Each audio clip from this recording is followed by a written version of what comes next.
Jadi untuk menutupi, jadi untuk mengalihkan perhatian orang lain kepada kesalahan-kesalahan Ustadz Wahab yang sangat banyak itu, ya maka dia sibuk terus, walaupun kesalahannya satu diangkat terus. Nah, biar. Assalamualaikum warahmatullahi wabarakatuh. Halo teman-teman, ketemu lagi dengan Doa Bang Desa yang di channel Mr. Coach. Yuk mari kita ngobrol di channel ini. Yuk mari kita siapkan kopinya yang kental, ngolah pikir dengan share serius tapi santai kepada masyarakat Indonesia.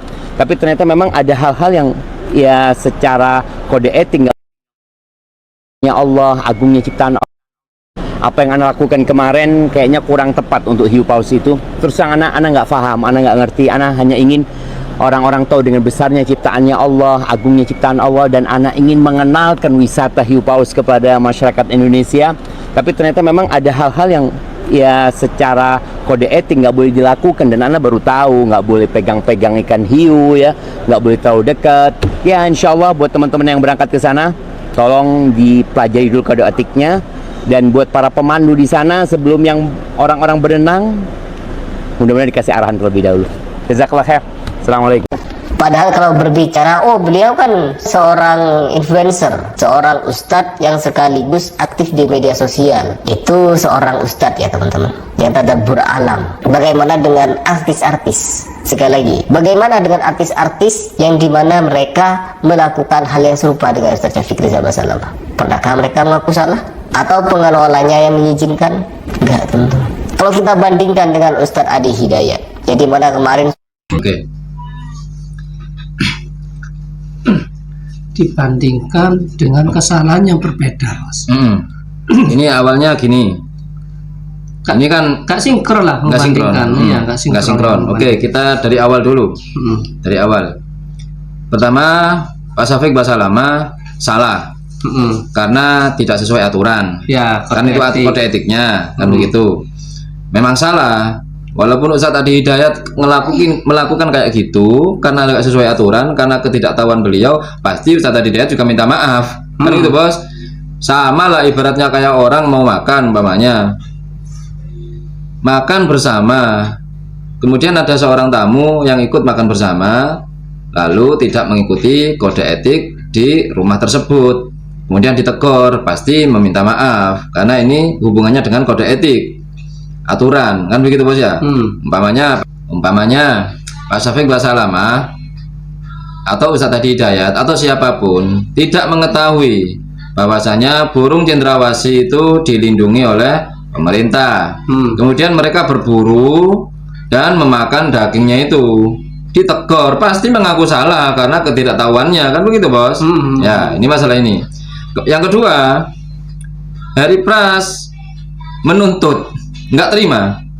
Ustadz Syafiq disalahkan gitu, nggak terima. Walaupun Ustadz Syafiqnya minta maaf, tapi Hari Pras nggak terima dengan apa? Mencari kesalahan-kesalahan artis. Gimana dengan artis yang melakukan hal yang sama gitu? Tapi dia tidak menyebutkan artis yang mana, tunjukkan videonya, siapa artisnya. Nah, mungkin di sini Hari Pras tidak menunjukkan videonya, takut kena tuntut balik, Bos. Ya. Takut dia kalau sama artis kan duitnya banyak, Bos, ya kan.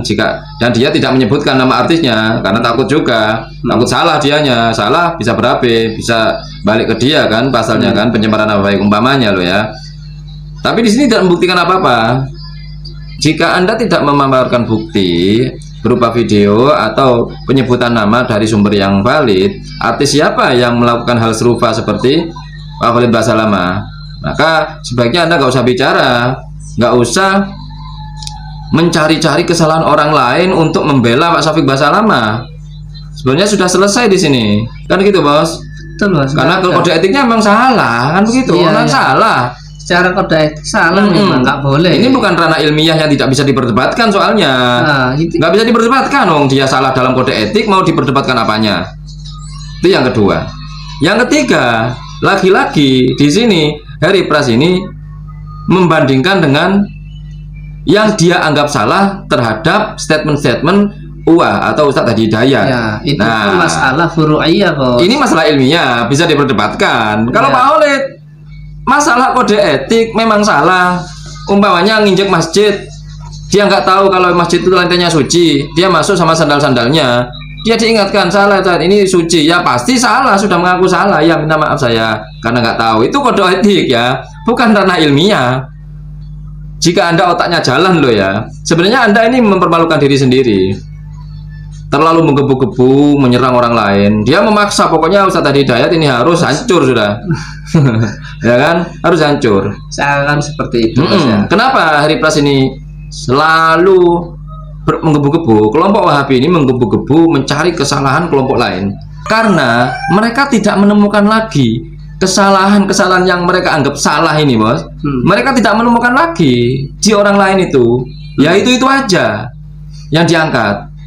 Untuk apa mereka sibuk seperti itu? Karena mereka ingin mengalihkan konsentrasi umat, ingin mengalihkan isu.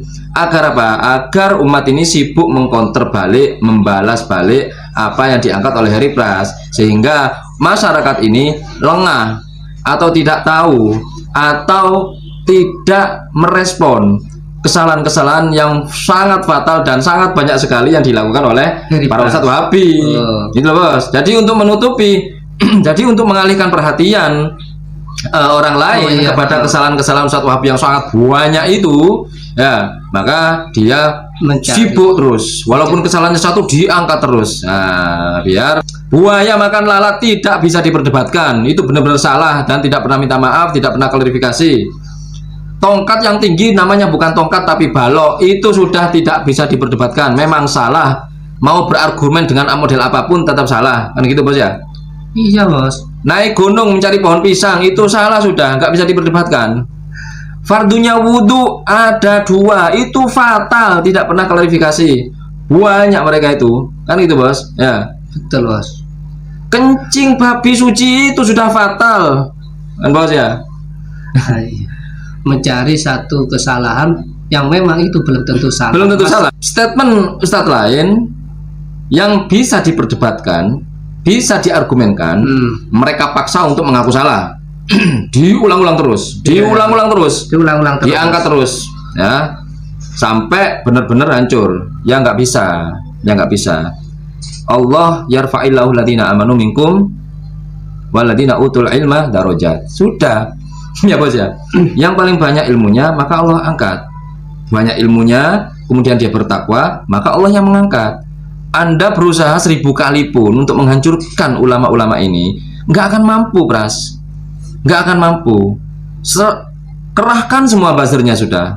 Punya berapa buzzer Wahabi? Nggak akan mampu karena Allah itu yang mengangkat langsung. Jadi walaupun Anda kekeh Wahabi CS ini untuk menghancurkan kayak UA, kemudian sekarang UA difitnah NU, nggak diakui Muhammadiyah, terserah. Ya kalau UA memang benar-benar NU, balik ke NU lagi ya alhamdulillah. Nggak masalah. Jika UA tetap di Muhammadiyah ya alhamdulillah, nggak apa-apa. Yang penting UA jangan sampai ke Wahabi. Kan gitu bos, iya, jangan sampai ke Wahabi Salafi ini. Nah seperti itu kalau kami, tidak masalah. Jadi sekeras apapun usaha Anda untuk menghancurkan nama baik seorang ulama tidak akan berhasil, ya kan? Karena yang mengangkat itu Allah langsung. Ulama itu langsung. Tidak ada pengangkatan kayak CPNS, tidak ada. Memang umat sudah yang mengangkat, umat yang mengorbitkan itu umat atas kehendak Allah. Allah yang mengangkat melalui umat yang mengakui. Jadi Anda mau apa? Nah, ini Anda kan berkutat kepada Pak Syafiq Basalamah. Katanya Pak Syafiq Basalamah langsung minta maaf bos. Kalau Ustadz Hidayat nggak pernah minta maaf. Oke, padahal itu beda ya. Kalau yang ini sama. Kalau ini Pak Syafiq Basalamah nggak minta maaf. Ini ranah ilmiah loh, bisa diperdebatkan. Tapi dia nggak pernah minta maaf. Usaha Zionisme dan usaha kaum misionaris untuk memisahkan Islam dari sumber Islam. Antum tahu sekarang ada jaringan Islam Nusantara atau Jamaah Islam Nusantara yang mereka ingin memisahkan Islam dari mana? Dari Nabi Muhammad SAW. Ini fitnah yang nyata. Tidak pernah tuh Syafiq Basalamah minta maaf karena telah memfitnah Islam Nusantara sebagai antek Zionis, antek misionaris. Kemudian di masjid di Indonesia biasanya setelah sholat maghrib apa yang Anda lihat? Apa? Nyanyi-nyanyi rame.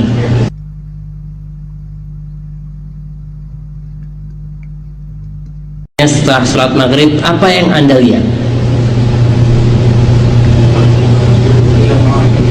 Apa? Zikir bersama. Baca. Iya, padahal Jamaahnya bilang apa yang dilakukan setelah jamaah maghrib? Zikir berjamaah. Audiensnya bilang gitu. Ini Pak Syafiq maksa nyanyi-nyanyi rame-rame. Loh, ini kan ada sengaja unsur kesengajaan untuk memfitnah. Ya, Bos ya. Ini tidak pernah dia itu minta maaf. Kalaupun minta maaf harusnya kepada seluruh masjid-masjid yang dituduh seperti itu. Nah, iya. Karena nggak semua orang melihat video ini, andaikan ya. Karena nggak semua orang, andaikan dia sudah klarifikasi, tidak mungkin semua orang melihat klarifikasi dia. Nah, tapi fitnahnya langsung mengena kepada seluruh masjid yang melakukan zikir berjamaah setelah sholat maghrib. A'udzubillahi minasyaitonirrajim. Ya ayyuhalladzina amanu lima taquluna ma la taf'alun. Kabura maqtan 'indallahi an taqulu ma la taf'alun. Tuh, itu. Iya, Bos. Wahai orang-orang yang beriman, kenapa kalian berkata tentang apa-apa yang tidak kalian lakukan? Itu aja. Sungguh hal itu sangat dibenci oleh Allah. Kenapa? Mengatakan sesuatu hal yang tidak dilakukan. Yang mana kalian tidak melakukan. Di dalam dirinya sendiri banyak dosa, dia sibuk mencari-cari kesalahan orang lain yang belum tentu berdosa. Itu nanti kalian ngomong ya sama, Anda juga yang konten itu nyari-nyari kesalahan orang. Kami mereaksi balik karena kami dituduh, maka kami membela diri sekaligus menyerang balik. Oke? Kami ini akibat, bukan penyebab. Ya, kami muncul karena akibat dari sebab yang kalian lakukan. Oke? Pesan pelengkap kami sampaikan dari penggalan hadis qudsi yang berbunyi, wa'ajibtu liman yashtaghilu bi ghuyubin nas. Wa'ajibtu, kata Allah berfirman di dalam hadis qudsi, wa'ajibtu liman yashtaghilu bi ghuyubin nasi wa huwa ghafilun an uyubi nafsihi. Allah aja terheran-heran kepada seseorang yang sangat sibuk sekali untuk mencari celah bagi aib-aib saudaranya. Itu aib jika aib beneran loh ya, apalagi yang bukan aib dipaksa harus mengakui sebagai aib, sebagai kesalahan. Wa huwa ghafilun an uyubi nafsi, sedangkan dia sendiri lupa, lalai kepada aib-aib dirinya sendiri yang memang benar-benar aib, benar-benar dosa, benar-benar kesalahan, banyak lagi. Mereka lupa. Kenapa? Karena mereka disibukkan setiap harinya itu untuk mencari-cari kesalahan orang lain, amal ibadah orang lain dengan dalih nasihat, dengan dalih bid'ah. Itu teman-teman ya. Oke, Bos, itu saja Bos untuk hari ini, Bos. Oke, mungkin itu saja obrolan hari ini. Mudah-mudahan bermanfaat, mudah-mudahan menjadi renungan kita semua agar kita tidak mudah menyalahkan seseorang, apalagi belum tentu itu salah. Yang baik-baik semuanya datang dari Allah, yang jelek-jelek datang dari kami. Mohon maaf. Akhirul kalam. Assalamualaikum warahmatullahi wabarakatuh. Waalaikumsalam warahmatullahi wabarakatuh.